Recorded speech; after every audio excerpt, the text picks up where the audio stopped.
Hello friends, welcome to my channel KSDP vlogs. ఈరోజు మన topic వచ్చేసి క్రికెట్ స్టేడియం గురించి. నేనైతే 4-5 స్టేడియంలు ఎక్స్పీరియన్స్ చేశాను. ఆ ఎక్స్పీరియన్స్ మీతో పంచుకుందాం అనుకుంటున్నాను. ఎందుకంటే మీరు ఆన్లైన్లో టికెట్స్ ఎప్పుడు బుక్ చేసుకోవాలి, ఏ స్టాండ్లో బుక్ చేసుకోవాలి, ఆఫ్లైన్ టికెట్స్ ఎన్ని రోజుల ముందు కలెక్ట్ చేసుకోవాలి, అవన్నీ మీకు నాకున్న ఎక్స్పీరియన్స్ ద్వారా చెప్తాను. వీడియో పూర్తిగా అయితే చూడండి, స్కిప్ చేయకుండా. నేనైతే ఫస్ట్ నేను ఏ స్టేడియంలో ఎక్స్పీరియన్స్ చేశానో మీకు చూపిస్తాను. ఇది Mumbai Wankhede stadium. India versus England మ్యాచ్కి వెళ్ళాను లాస్ట్ టైము. ఇది India versus New Zealand test match, Wankhede stadium. Sachin Tendulkar ఫ్యాన్తో కూడా ఫోటో దిగాను నేను. ఇది వైజాగ్ స్టేడియం, మన వైజాగ్ స్టేడియం. ఇది ముంబై పూణే ప్రో కబడ్డీ స్టేడియం. ఇది అక్కడ తీసుకున్న ఫోటో. ఇది డివై పాటిల్ స్టేడియం. ఇది గుజరాత్ నరేంద్ర మోడీ స్టేడియం. మన సన్ రైజ్ వర్సెస్ గుజరాత్ మ్యాచ్కి వెళ్ళాను లాస్ట్ టైం, మే మంత్లో వెళ్ళాను. ఇది ముంబై ఫుట్బాల్ మ్యాచ్ స్టేడియం. ఇది ముంబై ప్రో కబడ్డీలో స్టేడియంలో దిగిన ఫోటో ఇది. మన అదృష్టం అంటే అప్పుడప్పుడు లేడీస్ క్రికెటర్స్తో కూడా ఫోటో దిగచ్చు. మాకైతే ఆ రోజు లేడీస్ క్రికెటర్స్తో ఫోటో దిగాను. ఇక్కడ ఉన్నది నేనే. సో మన స్టేడియంలో ఏ స్టాండ్లో తీసుకుంటే వ్యూ బాగా కనబడుతుంది, హై బడ్జెట్ తీసుకుంటే వ్యూ బాగా కనబడుతుందా, లేదంటే లో బడ్జెట్లో తీసుకుంటే వ్యూ బాగా కనబడుతుందా, మీకు ఎగ్జాంపుల్ వాంకడే స్టేడియం గురించి చెప్తాను. ప్రతి స్టేడియం అలాగే ఉంటుంది. నేను ఎగ్జాంపుల్ వాంకడే స్టేడియం చెప్తాను, దాన్ని బట్టి మీరు టికెట్ తీసుకునేటప్పుడు మీరు ఫాలో అయిపోండి. ఎగ్జాంపుల్ మనం ముంబై వాంకడే స్టేడియం తీసుకుంటే మనకు తెలిసిన క్రికెటర్ చూడండి. సచిన్ టెండూల్కర్ పెవిలియన్ ఉంది, సునీల్ గవాస్కర్ పెవిలియన్ ఉంది, విజయ్ మర్చెంట్ పెవిలియన్ ఉంది. చాలామంది మనకి ఏంటంటే సచిన్ టెండూల్కర్ ఫ్యాన్స్ ఉంటారు. సో సచిన్ టెండూల్కర్ పెవిలియన్ తీసుకుందాం అనుకుంటారు. ఇక్కడ లాస్ట్ ఇయర్ మనకి ఇక్కడ సచిన్ టెండూల్కర్ స్టాచ్యూ కూడా పెట్టారు. సో అక్కడ అన్ని చూద్దాం అనుకుని అందరూ ఏమనుకుంటారు, సచిన్ టెండూల్కర్ స్టాండ్లో టికెట్ తీసుకుందాం, రేట్ ఎక్కువైనా అనుకుంటారు. మీరు గమనించుకున్నట్లయితే మనకి అన్ని స్టాండ్ల కన్నా సచిన్ టెండూల్కర్ స్టాండ్లోనే చాలా ప్రైస్ ఎక్కువ ఉంటుంది అనమాట. మీరు గమనించుకున్నట్లయితే ఈ సైడ్లో చాలా తక్కువ ప్రైస్ ఉంటుంది. మనకి క్రికెటర్స్ ఇక్కడ నుంచి వస్తారనమాట. సచిన్ టెండూల్కర్ ఆపోజిట్ స్టాండ్ నుంచి వస్తారు. మనకి డగౌట్ అనమాట, క్రికెటర్స్ అందరికి డగౌట్. సో ఇక్కడ ఏదైతే ఉందో ఎంసీఏ పెవిలియన్, ఈ ఎండ్లో మనకు చాలా ప్రైజెస్ ఎక్కువ ఉంటాయి. ఎందుకంటే క్రికెటర్స్ ఈ పక్క నుంచి నడిచి వస్తారు. ఫర్ ఎగ్జాంపుల్ మీరు క్రికెటర్స్ డగౌట్ ఉంటుంది కదా, డగౌట్ దగ్గరే ప్రైజెస్ అనేది ఎక్కువ ఉంటాయి. నెక్స్ట్ ఈ కార్నర్స్ ఉన్నాయి కదా, గ్రౌండ్ కార్నర్స్లో ప్రైజెస్ ఎక్కువ ఉంటాయి. ఈ హై ఎండ్ ఉంది కదా చివరిన, అవి ప్రైజెస్ చాలా తక్కువ ఉంటాయి. కానీ వాంకడే స్టేడియం వచ్చేసరికి ఎలా ఉంటుందంటే, అది మనకి స్టేడియం ఇంక్లైన్డ్గా ఉంటుంది. మీరు కింద తీసుకుంటే వ్యూ అస్సలు బాగా కనబడదు. మీరు పైన తక్కువ రేట్లో తీసుకుంటేనే వ్యూ బాగా కనబడుతుంది. కానీ మీరు గుజరాత్ స్టేడియం ఉన్నదనుకోండి, ఇక్కడ చూడండి గుజరాత్ స్టేడియం, ఇది ఫ్లాట్గా ఉంటుంది.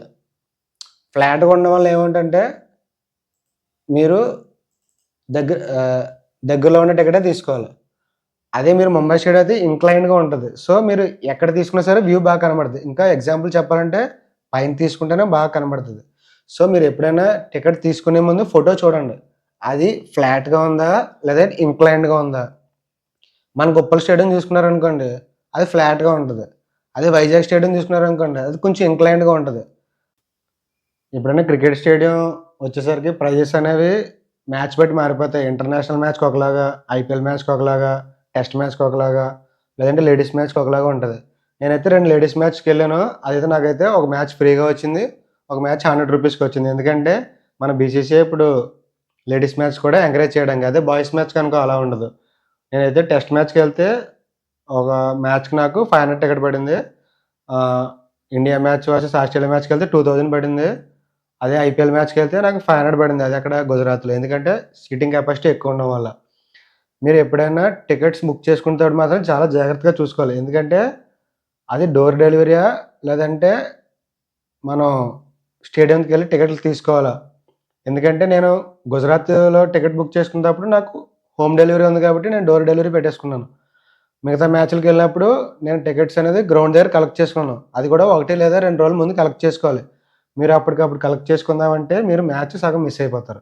మీకు కనుక మ్యాచ్ దగ్గరలో జరుగుతున్నట్టయితే, ఫర్ ఎగ్జాంపుల్ నేను ముంబైలో ఉంటాను కాబట్టి వాంకడే స్టేడియం నాకు చాలా దగ్గరగా ఉంటుంది.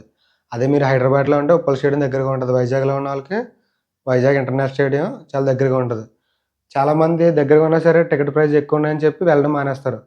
టికెట్ ప్రైస్ తక్కువ ఉన్నది తీసుకోండి, చాలా తక్కువలో ఉన్నది తీసుకోండి. మీకు వ్యూ అయితే అదే బాగా కనబడుతుంది. ఎందుకంటే దగ్గరలో ఎక్కువ ప్రైజ్లో తీసుకోవడం వల్ల ఏమవుతుందంటే దగ్గరలో ఉంటారు కాకపోతే కాకపోతే ఒకటి లేదా ఇద్దరు క్రికెటర్సే కనబడతారు.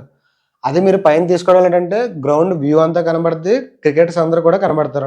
మీరు టికెట్స్ బుక్ చేసిన తర్వాత ఆఫ్లైన్ టికెట్స్ మాత్రం 1 లేదా 2 రోజులు ముందే తీసుకోవడానికి ప్రయత్నించండి. అప్పటికప్పుడు మాత్రం తీసుకోవడం చాలా కష్టం. మీరు క్రికెట్ స్టేడియంకి వెళ్ళే ముందు తీసుకోవాల్సిన జాగ్రత్తలు ఏంటంటే ఫోన్ తప్ప ఇంకేది పట్టుకెళ్ళొద్దు. అక్కడికి ear phones, ear buds, electronics ఏది పట్టుకెళ్ళడానికి వీలవదు. ఒక్క ఫోన్ తప్ప మీకు లోపలికి ఏది అలౌ చేయరు. మీరు ఆఫ్లైన్ టికెట్ తీసుకున్నప్పుడు జాగ్రత్తగా చూడండి. కింద మీకు నోట్లో రాస్తాడనమాట. నోటర్ అని చెప్పి రాస్తాడు. ఏమేమి పట్టుకెళ్ళాలి, ఏమేమి పట్టుకెళ్ళకూడదు అని నీట్‌గా ఇన్‌స్ట్రక్షన్స్ రాస్తాడు. అది మాత్రం తప్పనిసరిగా చదవండి.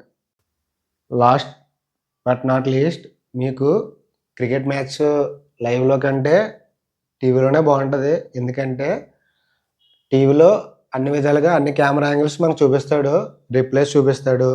అది 6 ఆర్ 4 అనేది 2 టైమ్స్ 3 టైమ్స్ చూపిస్తాడు. మీకు ఎల్బిడబ్ల్యూస్ కూడా నీట్‌గా చూపిస్తాడు. కానీ స్టేడియంలో అయితే అవేవి చూపించరు. ఓన్లీ రివ్యూ మాత్రమే అది స్క్రీన్‌లో చూడొచ్చు అంతే. అయితే వెళ్ళిన ప్రతి మ్యాచ్ చాలా బాగా ఎక్స్పీరియన్స్ చేశాను. చాలా బాగా వైబ్ అయ్యాను. మీరు కూడా కుదిరితే లైవ్ మ్యాచ్ అనేది ఎక్స్పీరియన్స్ చేయడానికి ట్రై చేయండి. కుదిరినంత వరకు ఒక్కొక్కసారి తక్కువ ప్రైస్‌లో టికెట్స్ పెడుతూ ఉంటారు.